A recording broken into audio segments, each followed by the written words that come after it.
Hello everyone! Today I want to introduce you my new dashboard, USA Weather Analysis. For those of you who don't know me, my name is Vitaly Kudryavtsev. I am a full-stack business intelligence developer and data engineer. I live in California Bay Area. In my previous video I shared with you my Tableau dashboard, what is the best city in the US in 2021. I received several feedbacks with concerns regarding climate part, and people cannot figure out how does it happen that San Francisco in top 1 position and one of the gloomiest and rainiest city in the US, Seattle, in top 7. Today I want to try to find and filter out cities by several parameters and find the best city for you. And also I try to compare Seattle and San Francisco with other cities in the US. So let's get started. First of all, I want to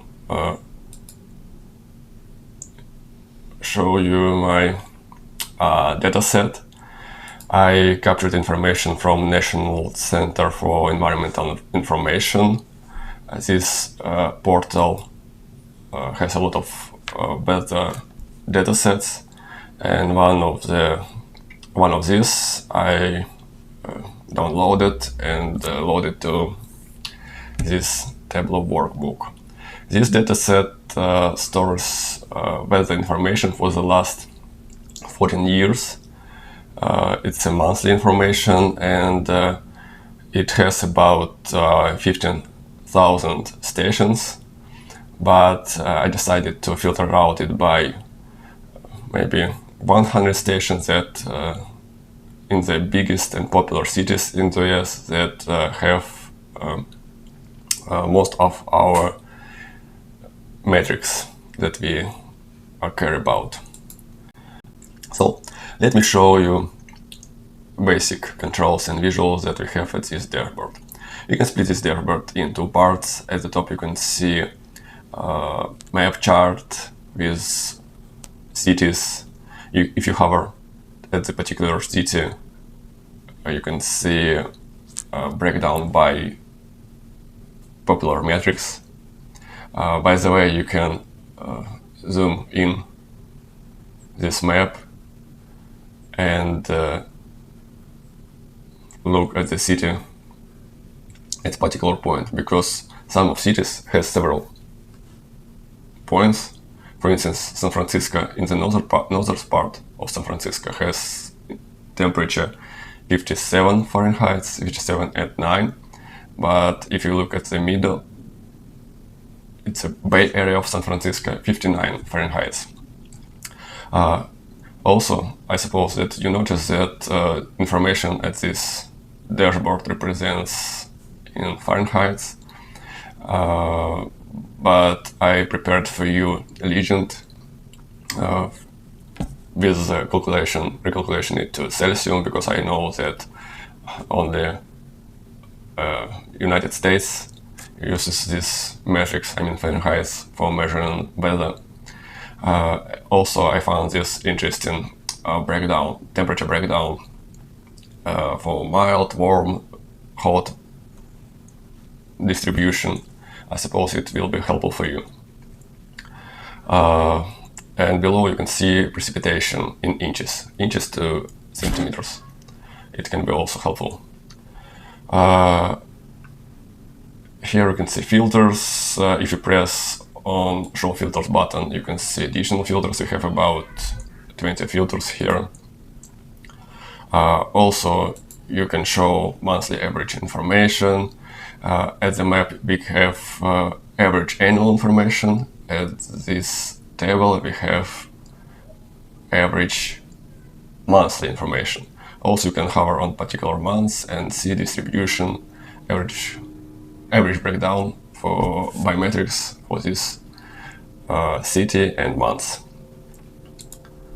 And in the below part, we can see comparison cities. This is most interesting part for me, because and I suppose it part will be useful for many of people who will work with this dashboard, because it allows you to compare two cities. For instance, you live in San Francisco, want to move in Seattle. You can choose both the city and see comparison trend. You can change this comparison trend to other parameter. You just need to switch to choose another parameter. Yeah, this is radial chart that represent sunshine hours month by month. This chart allows us to understand that, for instance, San Francisco has much more sunshine hours than Seattle.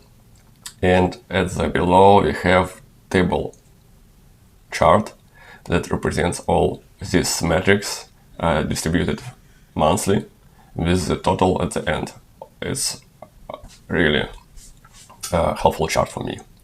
Not really beautiful, but really useful. So let me show you how I recommend you to use this dashboard.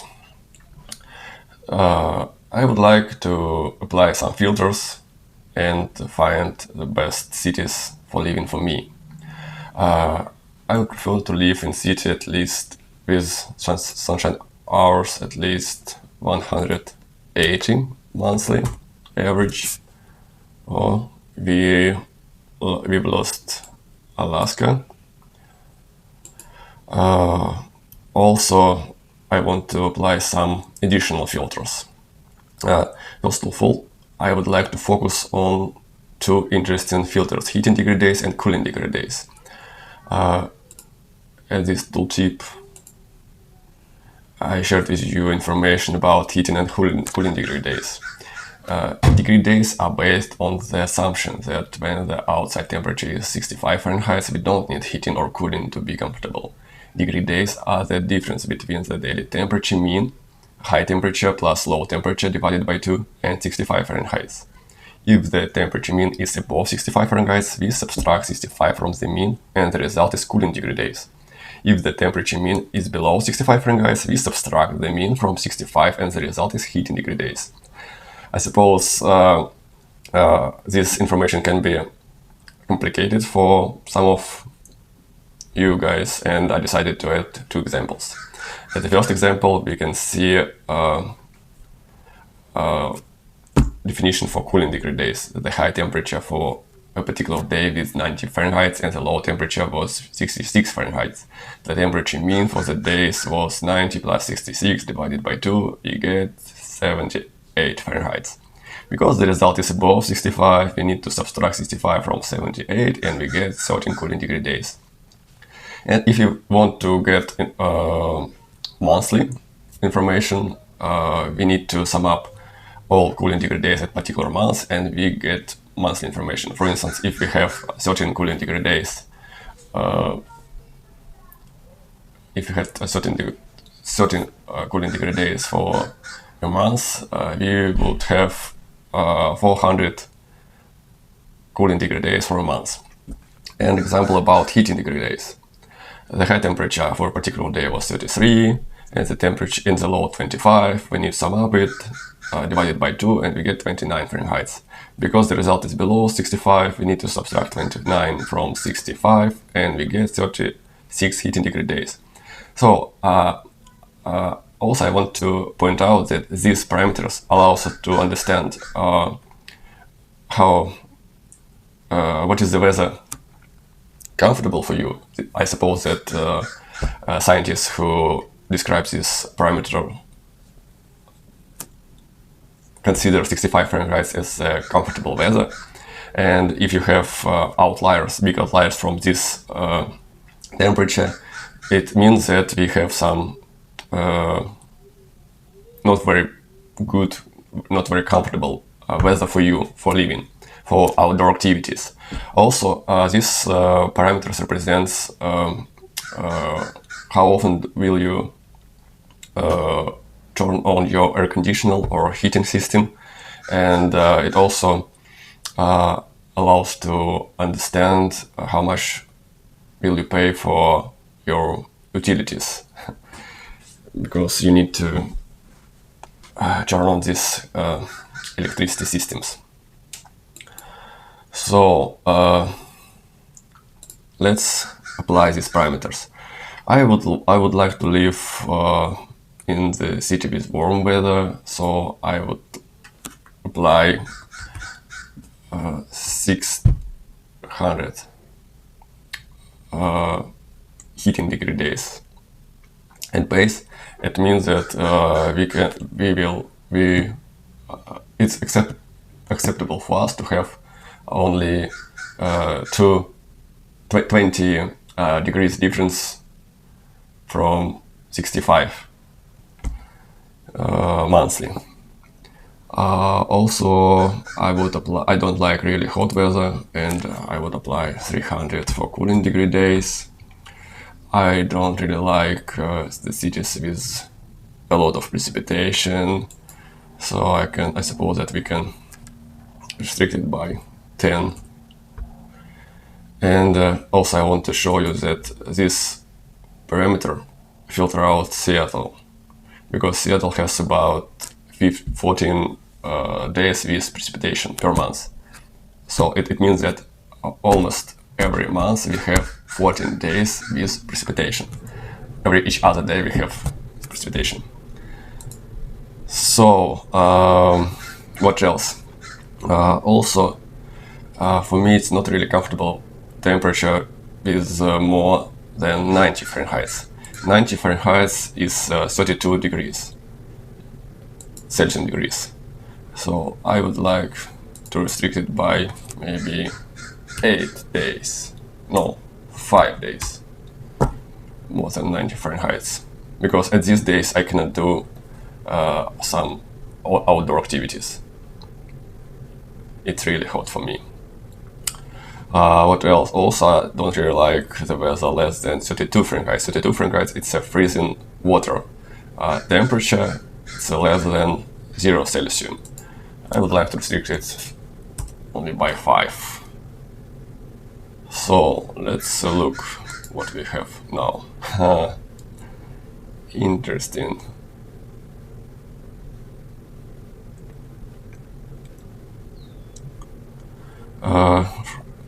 So the result is that we have only a few cities in California, Atlanta, and Baltimore. So interesting. Okay, I suppose. Also, I'd like to. We have San Diego, Los Angeles, San Jose, and San Francisco. This filtering confirm my previous dashboard with best USA cities with climate index, because regarding this index, at top 5 position we have cities from California. So I suppose that I can absolutely agree with them because California has really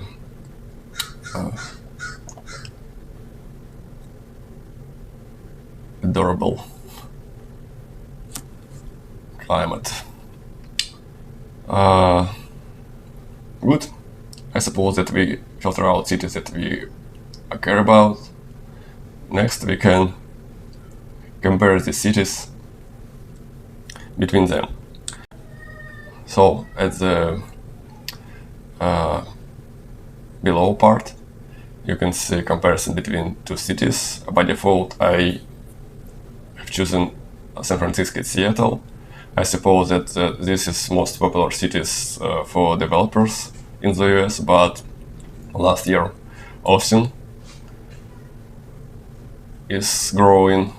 I suppose that Austin is most growing city in the US for software developers, and I suppose that we can compare San Francisco with Austin, because some people consider that this city has pretty good weather. If you look at comparison temperature trend, we can see that San Francisco has more stable line than Austin. And if you want to know my humble opinion, I would live in city with a more stable line, because I don't like really hot months. And if we choose max temperature parameter, we can see that 4 months in a year, Austin has average month temperature more than 90 Fahrenheit. As I said before, 90 Fahrenheit, it's not comfortable weather for outdoor activities. Also, we can look at this radial chart with sunshine hours that allows us to understand that San Francisco has more sunshine hours than Austin. But we know that sunshine hours, it's vitamin D, and it brings you some more positive emotion. And let's look at the chart.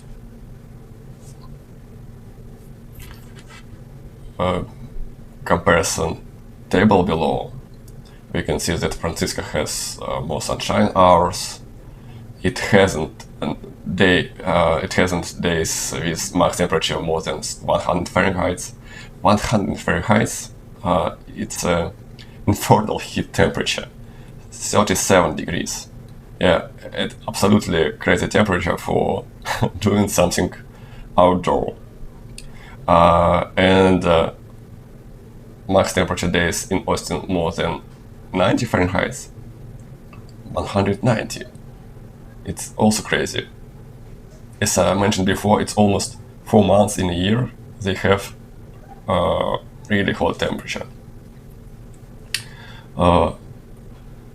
Let's look at precipitation. Austin has more days, precipitation days than San Francisco.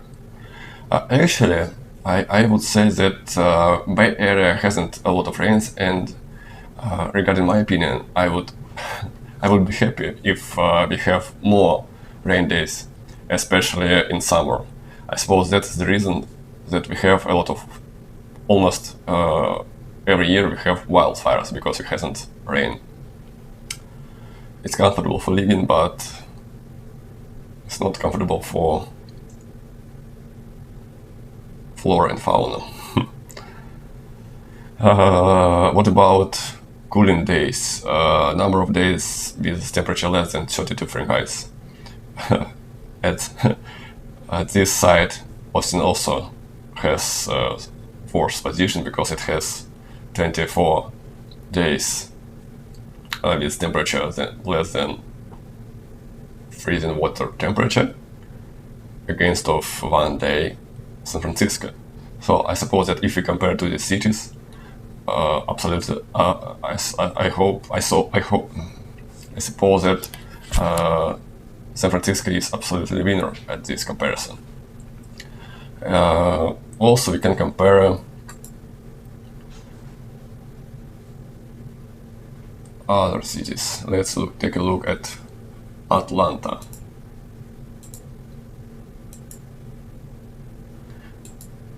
Regarding this chart, Atlanta at top 9 position.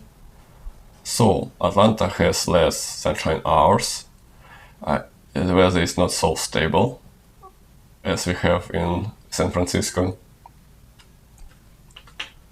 And Atlanta has much more precipitation days.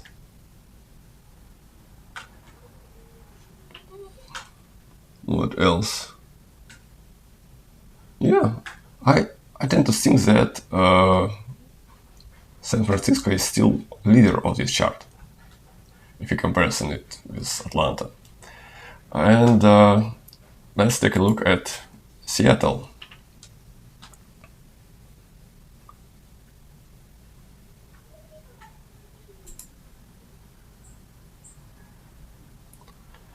Seattle has not so stable climate as San Francisco, but here you can see that the line hasn't a lot of outliers. It's just with some changes. Seattle has worst position in sunshine hours. If you look at this chart, it's 3,000 sunshine hours in San Francisco against of 2,000 in Seattle. And I suppose that Seattle has a lot of rains. Yes, almost each other day in Seattle with precipitation.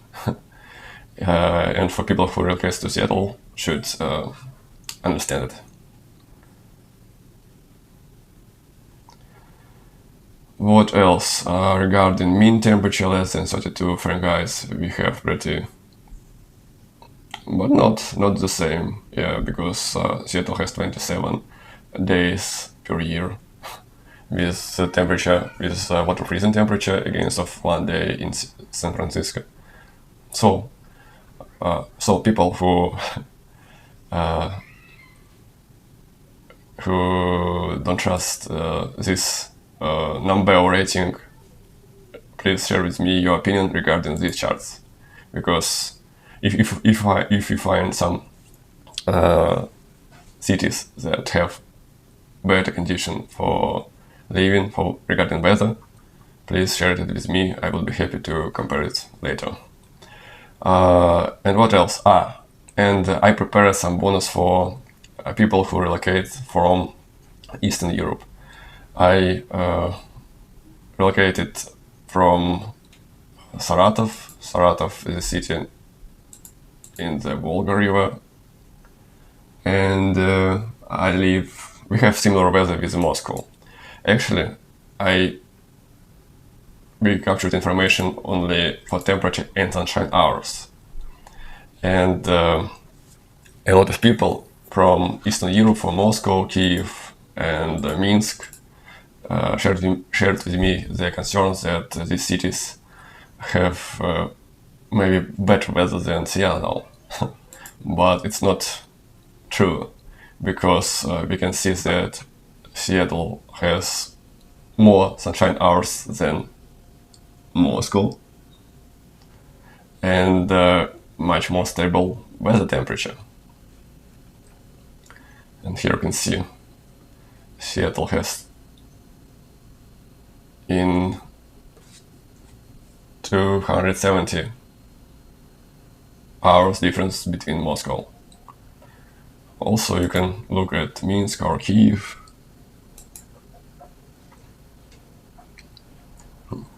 It has almost the same values. So I hope that I show you all power of this dashboard. Also, I want to point out that this dashboard was made by my family, because absolutely all of this dashboard was made by my family, because I developed these charts, icons. I use some free icons, but here you can see pictures that were drawn by my son, 6 years old. Yeah, I asked him to draw it for me. This beautiful rainbow. Yeah, clouds, sun. So I will attach the link under the video. It will be helpful. I hope that it will be helpful for you. Feel free to ask me anything about this dashboard at the comment below. Thank you for watching. See you later. Bye, guys.